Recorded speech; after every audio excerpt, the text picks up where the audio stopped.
Comment se prépare-t-on pour un trek comme le GR R2? Dans cette vidéo, on va t'expliquer comment, depuis 1 an, on se prépare pour traverser l'île de la Réunion à pied.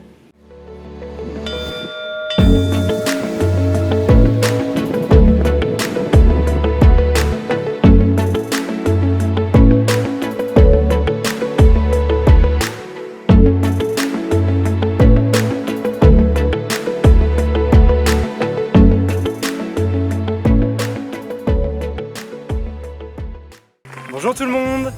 Il y a 1 an, on est parti en Auvergne faire notre premier trek de 5 jours avec notre sac à dos en autonomie et on a tellement aimé l'expérience que cette année, on a décidé de se lancer dans le GR R2. D'améliorer notre matériel et notre préparation physique afin de pas trop douiller à l'île de la Réunion. On va vous présenter tout ça en 3 parties. La première, c'est la préparation du matériel. La seconde, c'est la préparation physique. Et enfin, la préparation des étapes et du ravitaillement. L'année dernière, on a utilisé du matos de base de Decathlon, mais cette année, on a décidé d'investir dans du meilleur matériel, plus optimisé et plus léger. Je vais vous présenter d'abord notre matériel. Notre tente, c'est la Uba Uba de chez MSR.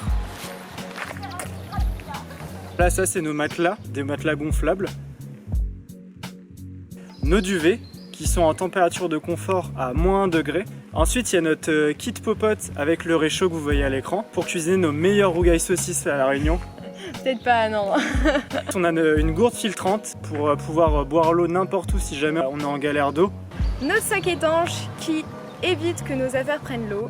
Après, il y a tout le kit de pluie, kawaii, pantalon de pluie, qui n'est pas très esthétique. Mais qui sera très utile en cas d'averse. Nos bâtons de marche qui sont très utiles pour les descendre lorsqu'on a mal aux cuisses. Et aussi pour s'aider dans les montées.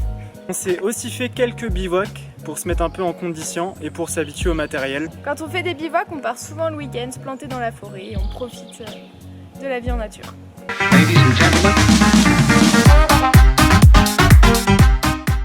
Pour ce qui est de ma préparation physique, j'ai essayé de me donner quelques objectifs tout le long de l'année, que j'ai intensifié le dernier mois afin d'être encore mieux préparée. Tout d'abord, je m'étais donné pour objectif de faire un gros footing de minimum 9 à 10 km par semaine, un petit footing en faisant du fractionné pour m'entraîner à tout ce qui est cardio, une séance d'abdos par semaine, une séance de natation avec minimum 1 km et enfin une séance d'étirement. J'ai globalement respecté mon planning, contrairement à monsieur. Il va vous expliquer tout ça. Je me suis fixé plusieurs séances à faire aussi dans la semaine. 1 ou 2 footings par semaine, une séance de natation et une séance d'étirement qui est très bonne pour le dos. Ça, c'était la base de mon entraînement et je voulais rajouter une séance d'abdos, une séance de musculation du dos et enfin une séance de jambes. En parallèle, ce qui était important, c'était apprendre à porter le sac. On partait pour une rando d'environ 10 km avec le sac chargé plus que ce qu'on portera à l'île de la Réunion.